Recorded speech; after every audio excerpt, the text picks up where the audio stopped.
Hi guys, it's Christian and Michelle. yeah, she's awesome. We're back. We made it back. And know it's been a while since we did like an official video. Sorry about that. We were on vacay. We went on vacay to Florida. Woohoo! She looks really nice in the bikini, by the way.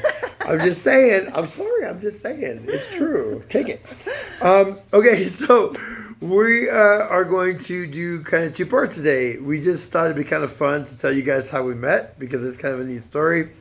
And then told you we're going to talk about some serious stuff. So I am going to tell you guys some of the stuff that I've gone through that I had to go through so I could be ready for her. But it wasn't comfortable while I was doing it. So, first for the cute part. You want to start? So the day that Christian and I met, that was an interesting day. We actually both had individuals that we were supposed to be meeting at the Vets Club that evening. I was actually supposed to be on a date. And Christian was supposed to be meeting a friend of his, a former student, who apparently does not feel comfortable going out into public dancing unless she has her instructor. The prostitute taught her, yeah. So it was interesting because this individual that I was supposed to be meeting that evening had a habit of being late. And so in making this arrangement for that evening, I basically told him, just letting you know that if you're late, I'm not waiting for you. Literally, those were my words. And there was assurances that that wasn't going to be the case, which is fine. I was ready to go have a nice evening. And Christian? So my former student did not show up on time, and I was there, and her date did not show up on time. And I was dancing out on the floor, and you know, and especially in clubs and bars and stuff like that, guys can be real jerks to ladies, and I really hate that, and I don't ever want to be associated with it. So I've kind of gone extreme. I don't ask anybody to dance or do anything ever when I go out, and if someone wants to dance with me, I always say yes. But I never ask anybody because I don't want to appear like a creeper. So this one's sitting over on the side, and I kept looking at her. She's so beautiful. I kept looking over there, and I'm going, "Don't stare. She's gonna think you're, sleazy or something." And so I'm trying not to. It was really hard. She's so beautiful. And then I look up, and she's standing on the edge of the dance floor, going.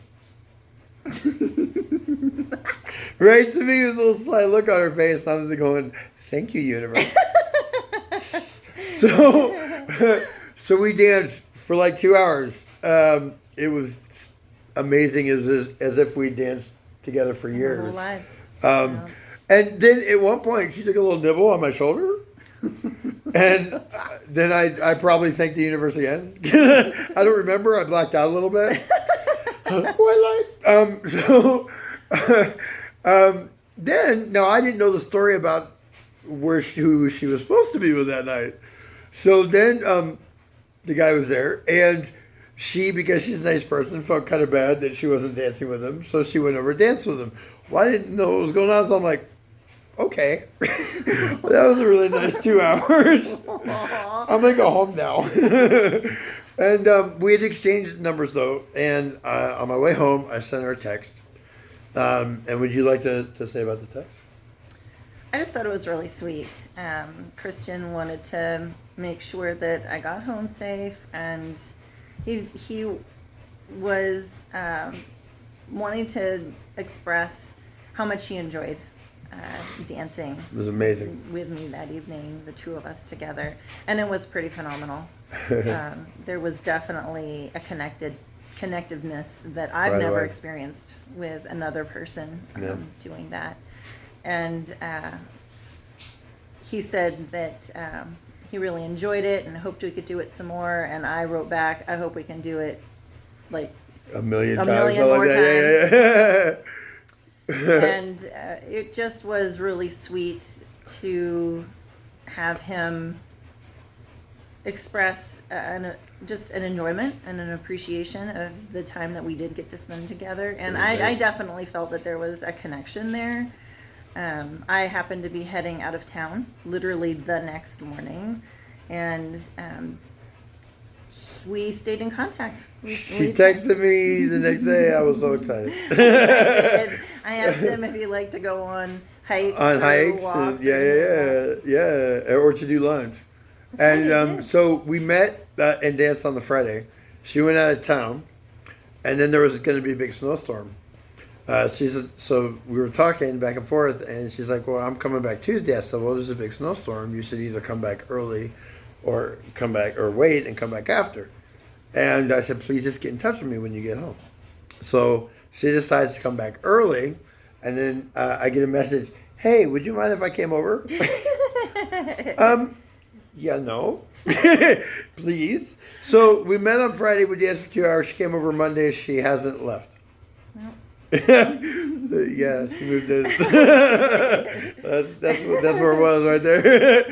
Okay, so there's our happy, silly, fun times. I hope you guys enjoyed that. It was such a beautiful, just amazing. It's been amazing every moment, but what a neat way to start it.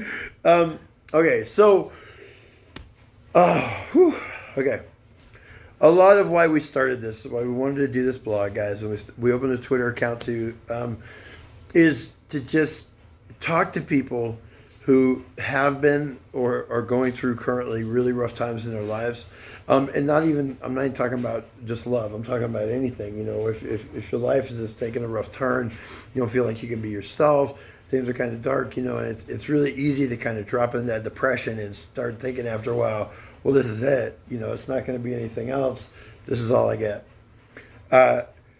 I've been there a couple of times.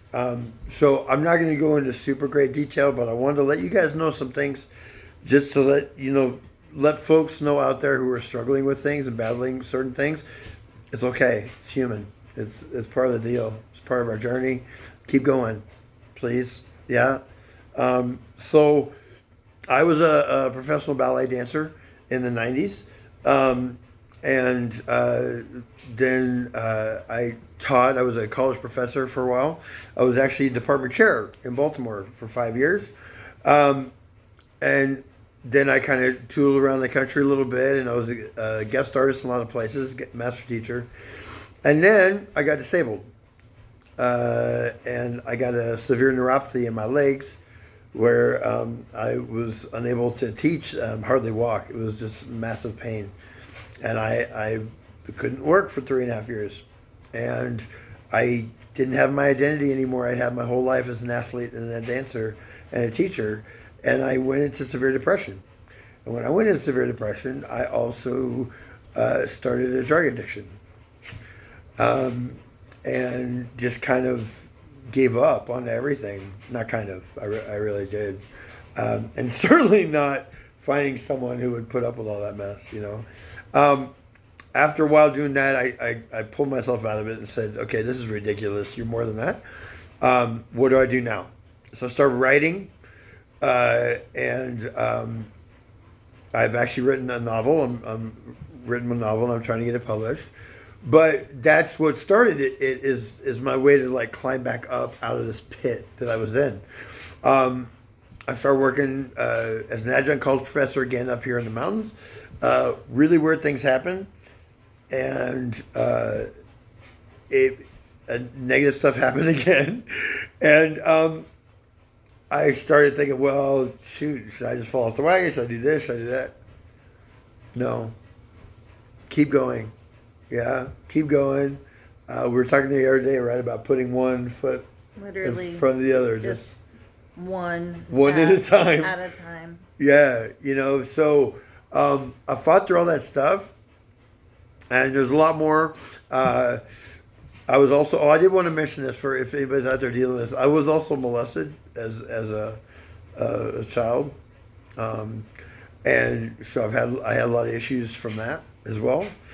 And so got through all that and got myself back together. And then the second that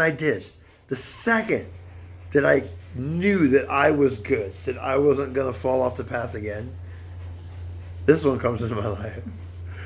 The universe was just waiting for me to have confidence in me, and then look at the gift that I received. It was amazing, yeah. So please, I do that when my chest gets full, my heart gets full. It's cute. She's biased, but I'll tell you. Please just remember, no matter how dark it gets, and she's going to talk about some of her experiences next time. No matter how dark it gets, you can get through this. Yeah, reach out. Okay, don't try to deal with it alone. And seriously, you want to reach out to us? We would love to talk to you. Yep. Yeah, for real. This lady's a goddess of healing, man. This is amazing. So, there you go. A little bit of fun how we met. A little bit of the dark. My beautiful lady is going to talk next time, right? Yep. About some It'll of the be my stuff that she's turn. gone through. Yeah, she gets to do the hard stuff. I got you, baby. So we love you guys. Thank you so much. I know this is a long video. I hope you enjoyed it. Please comment. Come over to our Twitter feed, and we put up different stuff up there as well too. And again, if anybody feels like they want to talk, Please. we've got open hearts Yep. to that. Reach out for sure. All right. Love you. Bye.